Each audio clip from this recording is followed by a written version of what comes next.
스터리아담을 찾아주셔서 감사합니다. 항상 건강하시고 좋은 일만 가득하시길 기원할게요. 지금 구독하시고 바로 오늘 야담 들어보시죠. 먼지가 자욱한 저작거리 한복판. 그 아수라장의 중심에는 멍석에 말린 채 피투성이가 되어 널브러져 있는 사내 하나가 있었습니다. 사내의 이름은 없었습니다. 그저 개똥이라 불리는 조대감댁의 가장 천한 노비였지요. 찾아보시오. 주인을 물어뜯으려 한 아주 버르장머리 없는 놈이요. 맷집 하나는 끝내주니 매질 연습용으로 쓰기엔 안성맞춤일게요. 단돈 30냥에 내놓소. 멍석 틈으로 드러난 사내의 몸은 성한 곳이 없었습니다. 쯧쯧, 저러다 오늘 밤을 넘기겠나. 조대감 성질머리는 알아줘야지. 사람을 저 지경으로 만들어 놓고 팔아먹으려 하다니. 아무도 그에게 관심을 두지 않던 그때였습니다. 인파를 해치고 한 여인이 앞으로 나섰습니다. 값비싼 비단 장옷을 걸치고 맑고 고운 얼굴에는 서리빨 같은 기품이 서려 있는 여인.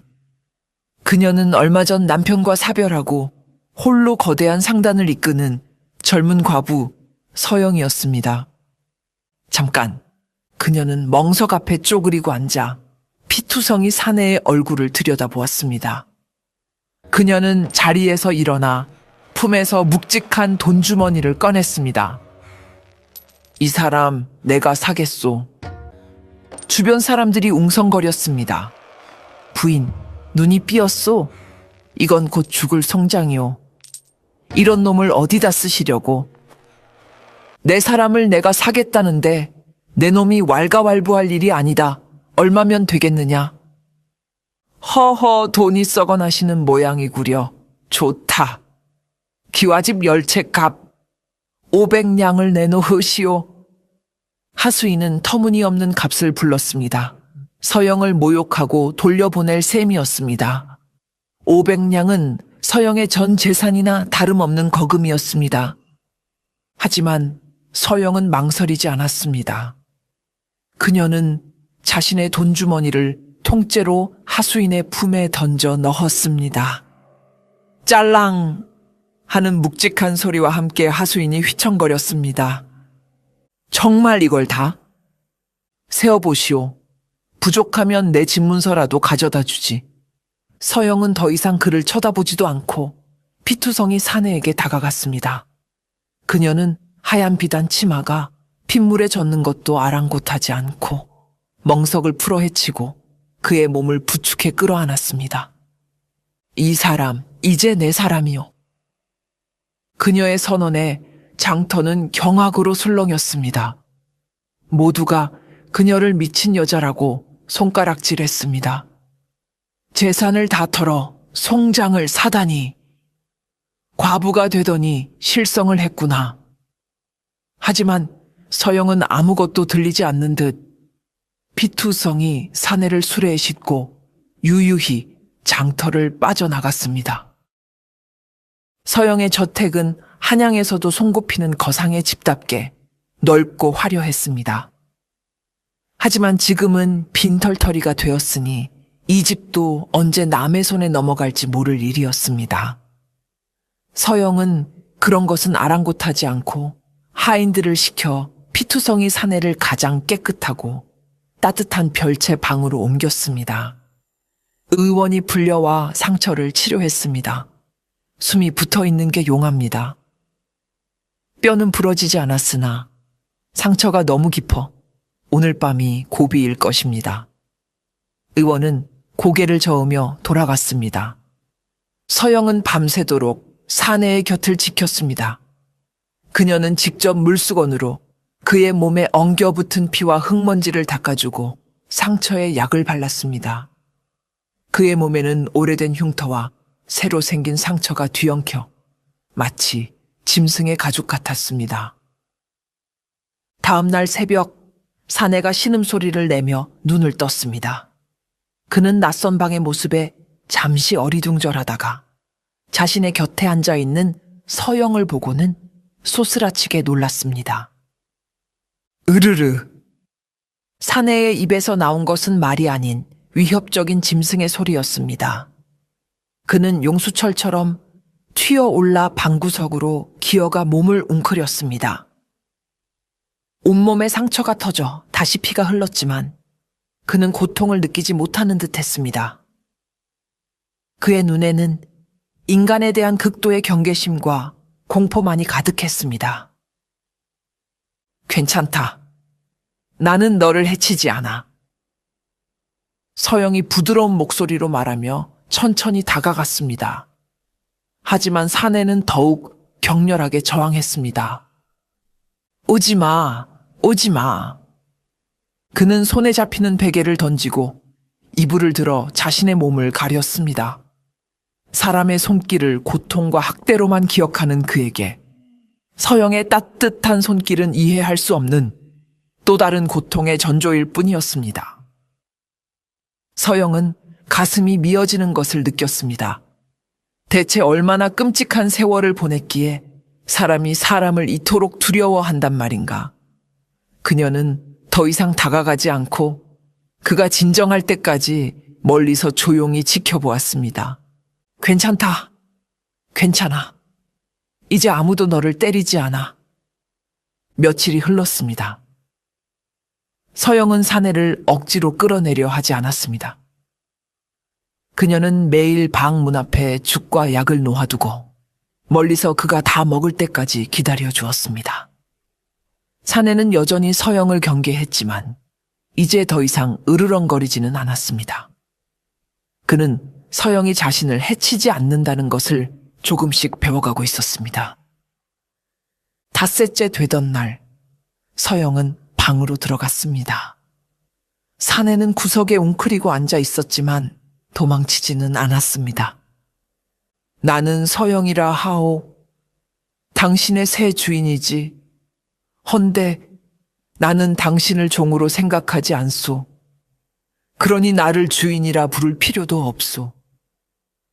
사내는 아무 말 없이 서영을 쳐다보기만 했습니다. 그의 눈동자는 여전히 공허했습니다. 당신의 이름은 무엇이요? 사내는 고개를 저었습니다.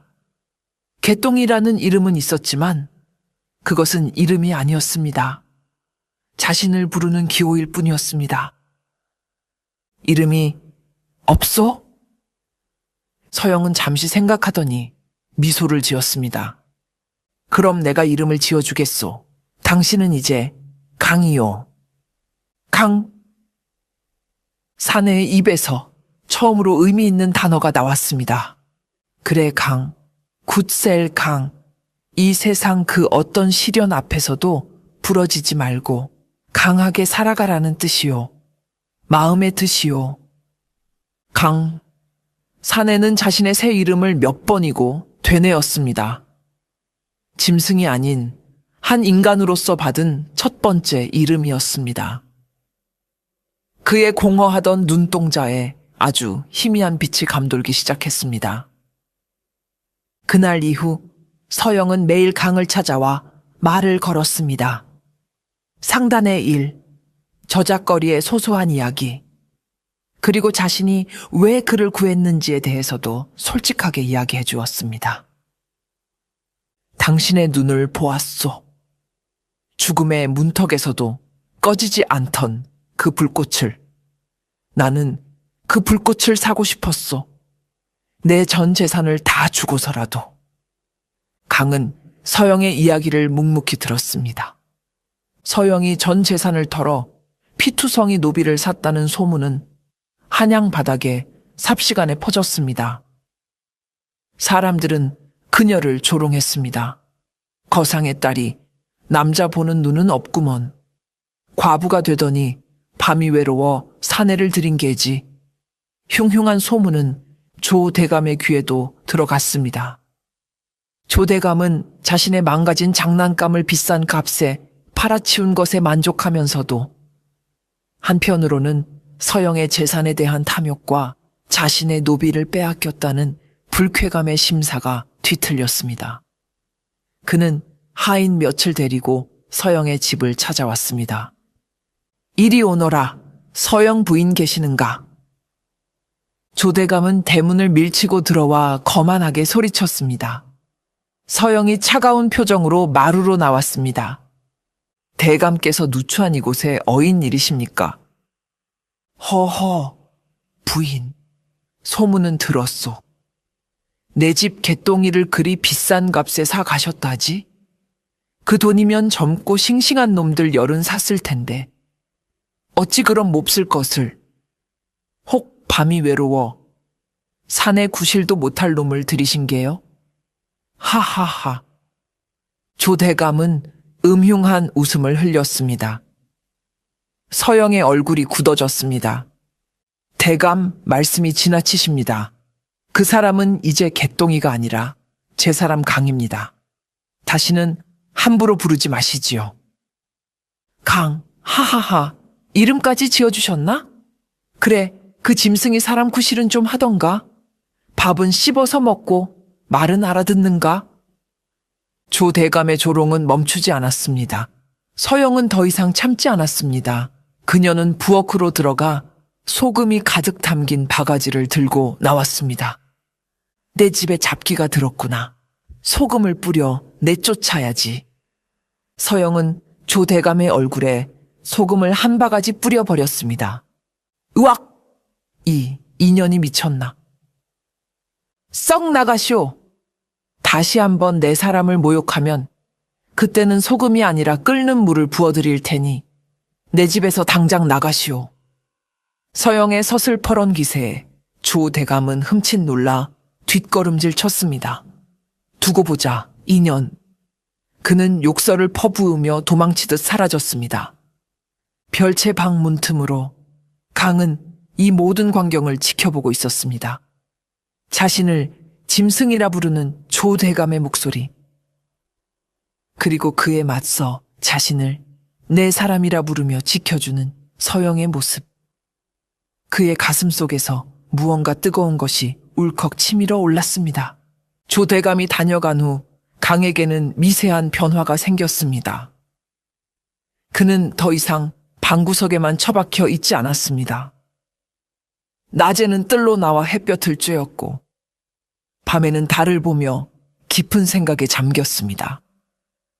아직 기억은 돌아오지 않았지만 그는 자신이 누구였는지, 왜 일이 되었는지를 필사적으로 떠올리려 애썼습니다. 서영은 그런 그를 묵묵히 지켜봐 주었습니다.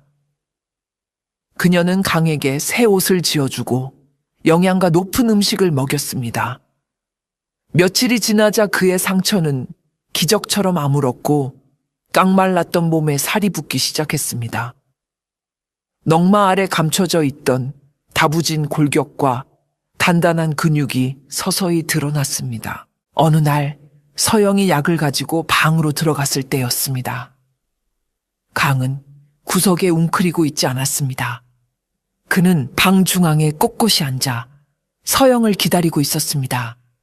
그리고 처음으로 서영의 눈을 똑바로 쳐다보았습니다. 그의 눈은 더 이상 공허하지 않았습니다. 짙은 안개가 걷히고 그 안에 날카롭고 깊은 빛이 감돌고 있었습니다. 서영은 순간 숨을 멈췄습니다. 상처는 좀 어떻소? 서영이 어색하게 물었습니다. 강은 대답 대신 고개를 살짝 저었습니다. 다행히 구려 곧 다 나을 것이오. 서영이 약 그릇을 건네려 하자 강이 손을 들어 그것을 막았습니다. 그리고는 자신의 가슴을 손으로 툭툭 쳤습니다. 이제 약은 필요 없다는 뜻이었습니다. 그의 손은 크고 투박했지만 그 움직임에는 절제된 힘이 느껴졌습니다. 서영은 그와 눈을 맞추고 있는 것만으로도 가슴이 떨려왔습니다. 저 눈빛, 저 기세. 그는 결코 평범한 노비가 아니었습니다. 그녀의 전 재산이 아깝지 않은, 아니 그 이상의 가치를 지닌 사람임이 분명했습니다. 당신은 대체 누구시오? 서영의 마음속의 의문과 함께 낯선 설렘이 피어오르기 시작했습니다. 서영이 강을 돌보는 사이 그녀의 상단은 뿌리부터 흔들리고 있었습니다. 전 재산을 노비 사는데 탕진했다는 소문이 퍼지자 거래처들은 줄줄이 거래를 끊었고 자금을 빌려주었던 전주들은 앞다투어 빚 독촉을 해왔습니다. 마님, 큰일 났습니다. 만기가 내일인데 막을 길이 없습니다. 김서방네 비단 가게에서 외상값을 당장 갚지 않으면 관아에 고발하겠다고 합니다. 집사는 매일같이 암울한 소식만을 전해왔습니다. 설상가상으로 서영에게 앙심을 품은 조 대감이 경쟁 상인들과 작당하여 서영의 상단을 고사시키려 하고 있었습니다. 그는 서영의 남은 재산과 어쩌면 서영 자신까지 손에 넣을 속셈이었습니다. 결국 올 것이 오고야 말았습니다. 빚쟁이들이 왈패들을 고용하여 서영의 집으로 들이닥친 것입니다. 빚을 갚아라. 갚지 못하면 이 집의 기물이라도 다 가져가겠다. 왈패들은 집안으로 난입하여 값비싼 도자기와 가구들을 부수기 시작했습니다. 하인들이 막아섰지만 거친 왈패들의 상대가 되지 못했습니다. 마님, 피하십시오. 집사가 울부짖었지만 서영은 도망치지 않았습니다. 그녀는 굳건한 표정으로 마루 위에 서서 그들을 노려보았습니다. 여기가 어디라고 행패요? 당장 내 집에서 나가시오. 아직도 네가 거상의 마님인 줄 아나 보지? 빈털터리 과부 주제에 말이 많구나. 왈파의 두목이 서영의 멱살을 잡고 흔들었습니다. 돈이 없으면 몸으로라도 갚아야지. 별채 방안, 강은 밖에서 들려오는 소란에 몸을 떨고 있었습니다. 사람들의 고함 소리, 물건 깨지는 소리. 머리가 깨질 듯 아팠고 눈앞에서 피비린내 나는 환상이 어른거렸습니다. 그는 귀를 막고 괴로워했습니다. 안 돼, 또 누군가가 다치고 있어. 왈패 두목이 서영을 끌고 가려던 순간 서영은 그의 팔을 뿌리치며 소리쳤습니다. 내게 손대지 마라. 내게는 돈이 될 만한 것이 하나 더 있다. 오호? 그게 뭐냐? 서영은 별채 방을 가리켰습니다. 저 방에 내가 큰 돈을 주고 산 노비가 있다. 덩치도 크고 힘도 좋으니 싸움판에 내다 팔면 제값을 받을 수 있을 것이다. 왈패들은 솔깃하여 별채로 향했습니다. 하지만 서영은 그들의 앞을 가로막았습니다. 잠깐, 저자는 지금 중병을 앓고 있다. 지금 데려가면 가는 길에 죽을지도 몰라. 며칠만 말미를 다오. 내가 잘 먹여서 몸을 회복시켜 놓을 테니 그때 와서 데려가라. 허튼 수작 부리지 마라. 내 목숨을 걸고 약조하마. 서영의 눈빛은 진실했습니다. 왈패들은 잠시 고민하다가 고개를 끄덕였습니다. 좋다. 사흘 주마. 사흘 뒤에도 돈을 마련하지 못하면 그때는 저놈과 함께 너도 끌고 갈 것이다. 왈패들은 집안을 난장판으로 만들어 놓고 돌아갔습니다. 서영은 마루에 주저앉아 참았던 눈물을 흘렸습니다. 하인들은 모두 도망가고 집은 폐허처럼 변했습니다. 그녀는 혼자가 되었습니다. 문틈으로 강은 이 모든 광경을 지켜보고 있었습니다. 서영이 자신을 팔아 위기를 모면하려 한 것이 아니라는 것을, 오히려 자신을 지키기 위해 필사적으로 시간을 벌었다는 것을 그는 알았습니다. 그 순간 강의 머릿속에서 희미한 기억의 파편이 스치고 지나갔습니다. 피비린내 나는 전장, 자신을 지키려다 대신 칼에 맞아 쓰러지던 한 여인의 모습. 대군 마마를 지켜라. 머리가. 강은 머리를 감싸쥐고 신음했습니다. 잊혀진 과거의 고통과 눈앞의 현실이 겹쳐지며 그의 내면에서 무언가 꿈틀거리기 시작했습니다. 지켜야 한다. 이번에야말로 반드시 지켜야 한다. 사흘의 시간은 화살처럼 빠르게 지나갔습니다. 서영은 상단을 살리기 위해 백방으로 뛰어다녔지만 조 대감의 방해로 아무런 소득도 얻지 못했습니다. 절망의 그림자가 그녀를 덮쳤습니다. 약속한 사흘째 되는 날, 왈패들이 다시 들이닥쳤습니다. 이번에는 더 많은 수를 이끌고 왔습니다. 자, 약속한 날이다. 돈은 마련했나? 서영은 입술을 깨물며 고개를 저었습니다. 좋아. 그럼 약속대로 저놈과 너를 데려가야겠다. 여봐라! 끌고 가라! 왈패들이 서영의 팔을 잡으려던 순간이었습니다. 삐걱! 별채 방문이 열리고 강이 걸어 나왔습니다. 며칠 사이 그의 몸은 더욱 단단해져 있었고 눈빛은 깊고 고요했습니다. 그의 손에는 무기 대신 마당을 쓰는 낡은 쌀이 빗자루가 들려 있었습니다. 왈패들은 그를 보고 낄낄거렸습니다. 하, 저 병신이 기어 나왔네. 빗자루는 왜 들었냐? 마당이라도 쓸어주게? 강은 대답 없이 서영의 앞을 가로막아 섰습니다. 어설퍼 보였지만 그 자세에는 빈틈이 없었습니다. 가라. 강이 입에서 처음으로 또렷한 말이 나왔습니다. 뭐라고? 네, 주인님. 괴롭히지 마라. 그의 어눌하지만 단호한 말에 왈패들의 웃음이 멎었습니다. 이놈이 미쳤나? 죽고 싶어 환장했구나. 쳐라. 몽둥이가 강이 머리를 향해 날아들었습니다. 그 순간 강이 손에 들린 빗자루가 번개처럼 움직였습니다. 탁! 빗자루가 정확하게 몽둥이의 옆면을 쳐냈습니다. 왈패는 손목에 전해지는 충격에 몽둥이를 놓쳤습니다. 왈패가 당황하는 사이 강이 빗자루가 춤을 추듯 움직였습니다.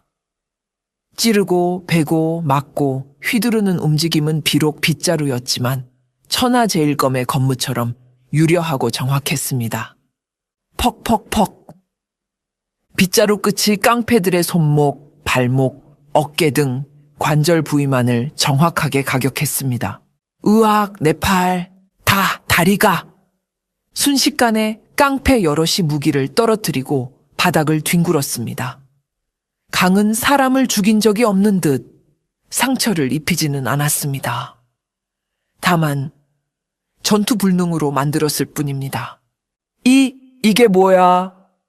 저놈 바보 아니었어? 왈패들은 공포에 질려 뒷걸음질 쳤습니다. 강은 빗자루를 고쳐 잡고 그들을 노려보았습니다. 그의 눈빛은 더 이상 멍하지 않았습니다.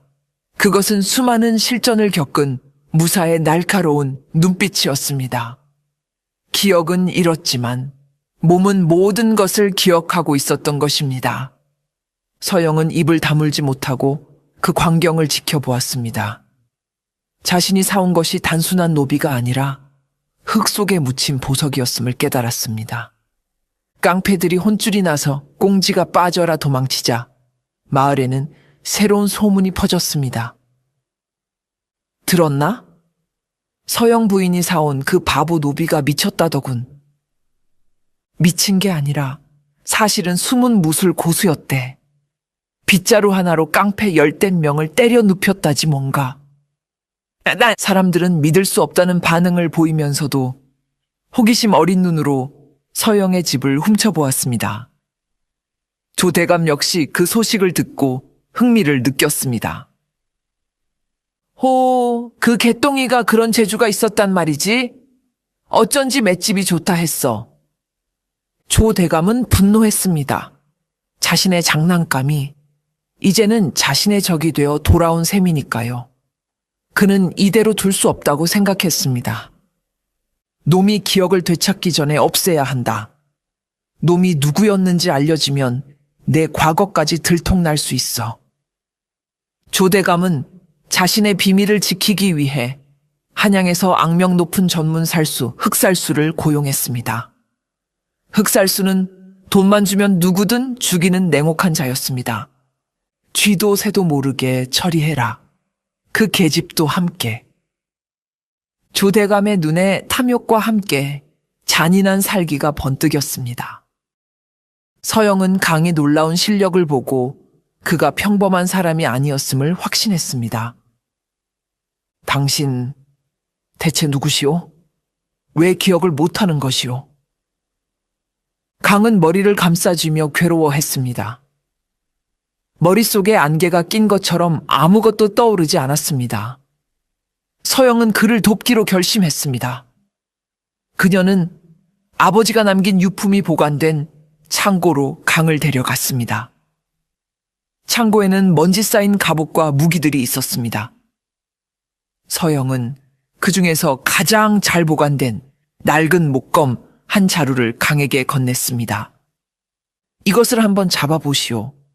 무언가 기억날지도 모르오. 강은 떨리는 손으로 목검을 잡았습니다. 목검이 손에 닿는 순간 그의 몸에 전기가 흐르는 듯한 감각이 퍼졌습니다. 눈빛이 매섭게 변했습니다. 그날 밤부터 강은 마당에서 홀로 검술을 연습하기 시작했습니다. 처음에는 어설펐지만 몸이 기억하는 대로 검을 휘두르자 점점 더 빠르고 강력한 검세가 펼쳐졌습니다. 바람을 가르는 소리가 예리했고 달빛 아래 그의 그림자는 마치 춤을 추는 학과 같았습니다. 비가 추적추적 내리는 밤이었습니다. 강은 그날도 마당에서 검술 수련에 몰두해 있었습니다. 그때 그의 등 뒤에서 서늘한 살기가 느껴졌습니다. 짐승의 감각이었습니다. 누구냐? 강이 돌아보는 순간 검은 복면을 쓴 사내가 담장에서 뛰어내리며 그의 목을 향해 비수를 날렸습니다. 흑살수였습니다. 챙! 강은 본능적으로 목검을 들어 비수를 쳐냈습니다. 불꽃이 튀었습니다. 내 놈이 개똥이냐? 실력이 제법이군. 흑살수는 비웃으며 연달아 공격을 퍼부었습니다. 그의 공격은 빠르고 치명적이었습니다. 강은 기억을 잃어 제대로 된 검법을 구사하지 못하고 오직 본능적인 방어만으로 간신히 막아내고 있었습니다. 몇 탑이 오가자 강은 점점 밀리기 시작했습니다. 목검과 진검의 차이는 컸습니다. 결국 흑살수의 칼이 강이 어깨를 스치고 지나갔습니다. 피가 뿜어져 나왔습니다. 강이 비틀거리는 순간 흑살수가 최후의 일격을 날리려 했습니다.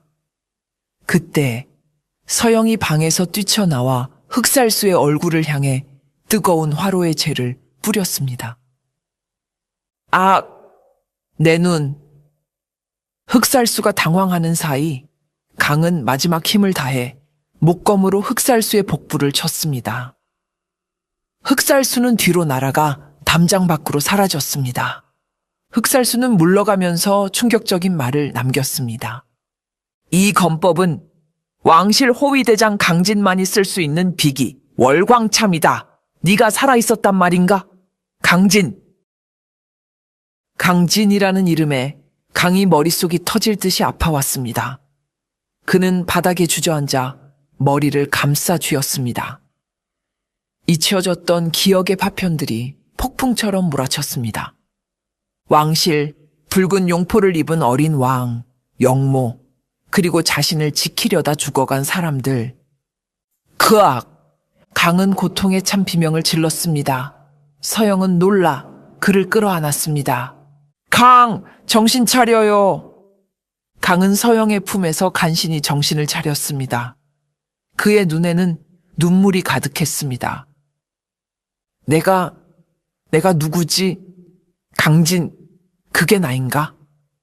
서영은 그의 정체가 보통 위험한 것이 아님을 직감했습니다. 왕실과 관련된 인물이라면 조 대감뿐만 아니라 더 큰 세력이 그를 노릴 것입니다. 며칠 뒤 강의 상처가 아물자 서영은 결단을 내렸습니다. 당신 여기에 있으면 죽어요. 조 대감뿐만 아니라 당신을 아는 더 큰 적들이 몰려올 겁니다. 서영은 자신의 마지막 남은 폐물과 노잣돈을 강에게 쥐어주었습니다. 떠나세요. 멀리. 아무도 당신을 모르는 곳으로 가서 당신의 삶을 찾으세요. 이것이 내가 당신에게 해줄 수 있는 마지막입니다. 그녀는 강을 보내려 했습니다. 그것이 그를 살리는 길이라 믿었으니까요. 그녀의 눈에는 눈물이 고여 있었습니다. 하지만 강은 떠나지 않았습니다. 그는 서영이 쥐어준 돈주머니를 바닥에 내려놓고 그녀 앞에 무릎을 꿇었습니다. 과거에 내가 누구였는지는 중요하지 않습니다. 그의 목소리는 이제 더 이상 어눌하지 않았습니다. 또렷하고 힘찼습니다. 나는 당신이 사준 노비, 당신이 이름을 지어준 강입니다. 당신이 나를 짐승에서 사람으로 만들어 주었습니다. 내 목숨은 당신의 것입니다. 그러니 이제 내가 당신을 지키게 해주십시오. 당신의 그림자가 되고 당신의 검이 되겠습니다. 내 목숨이 다하는 날까지. 강이 굳은 맹세에 서영은 눈물을 흘렸습니다. 그녀는 강을 일으켜 세웠습니다. 두 사람은 서로의 눈을 바라보았습니다. 흑살수의 보고를 받은 조 대감은 초조해졌습니다. 강이 정말로 강진이라면 그가 기억을 완전히 되찾기 전에 없애야 했습니다.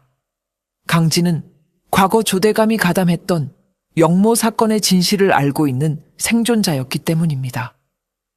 조대감은 최후의 수단을 쓰기로 했습니다. 그는 수십 명의 사병을 풀어 밤중에 서영을 납치했습니다. 그리고 강희 집 때문에 피로 쓴 서찰을 남겼습니다. 주인을 살리고 싶거든 내일 밤 자시의 홀로 내 저택으로 오라. 군사를 이끌고 오면 이 계집의 목은 없을 것이다. 다음 날 아침 강은 납치된 서영과 피로 쓴 서찰을 발견하고 분노했습니다. 그의 눈이 붉게 충혈되었습니다. 그는 창고로 향했습니다. 그리고 먼지 쌓인 괴짝에서 서영의 죽은 남편이 남긴 진검 한 자루를 집어들었습니다. 챙. 검을 뽑자 차가운 쇠 울음소리가 창고를 울렸습니다. 강은 넝마 같은 노비 옷을 입었지만 검을 쥔 그의 기세는 천군만마를 대적할 대장군과 같았습니다. 그는 말도 없이 오직 검 한 자루에 의지하여 조 대감의 저택으로 당당히 걸어갔습니다. 단기필막, 영웅의 귀환이었습니다. 조 대감의 저택 마당에는 수십 명의 사병과 흑살수가 칼을 뽑아들고 기다리고 있었습니다. 왔구나 강진, 내 무덤에 제 발로 걸어 들어왔어. 흑살수가 비웃었습니다. 강은 대답 없이 검을 고쳐 잡았습니다. 내 주인은 어디 있느냐? 내 놈을 죽이고 나면 보여주마.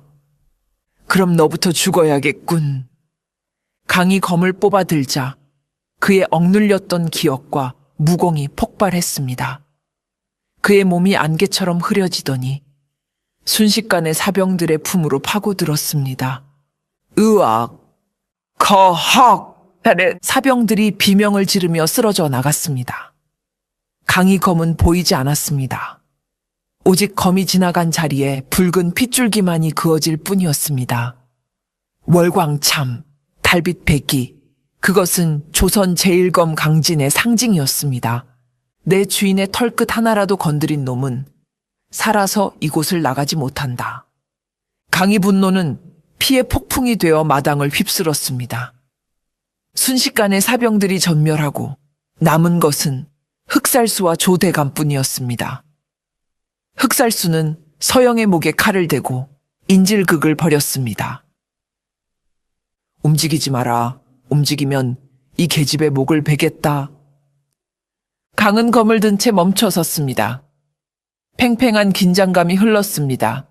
검을 버려라. 강은 눈을 감고 호흡을 가다듬었습니다. 모든 감각을 검 끝에 집중했습니다. 그리고 눈을 뜨는 순간 그는 검을 던졌습니다. 휙! 챙! 검은 회전하며 날아가 흑살수가 든 카레날 부분만을 정확히 부러뜨렸습니다.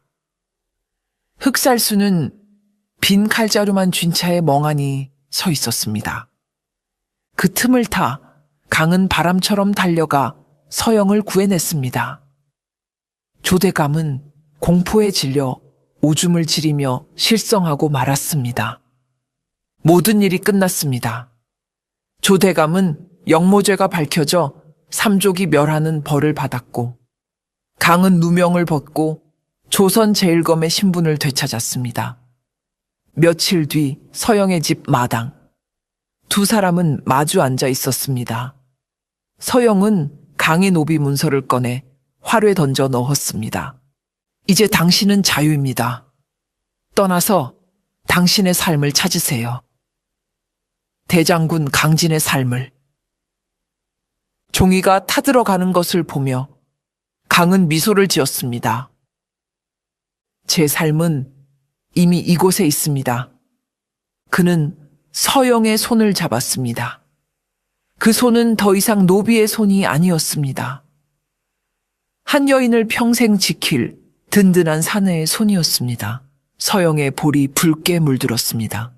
피투성이 노비와 미친 과부라 손가락질 받던 두 사람은 그렇게 서로의 구원자가 되어 새로운 전설을 시작하고 있었습니다. 시작하고 있었습니다. 시작하고 있었습니다. 시작하고 있었습니다. 시작하고 있었습니다. 시작하고 있었습니다. 시작하고 있었습니다. 시작하고 있었습니다. 시작하고 있었습니다. 시작하고 있었습니다. 시작하고 있었습니다. 시작하고 있었습니다. 시작하고 있었습니다. 시작하고 있었습니다. 시작하고 있었습니다. 시작하고 있었습니다. 시작하고 있었습니다. 시작하고 있었습니다.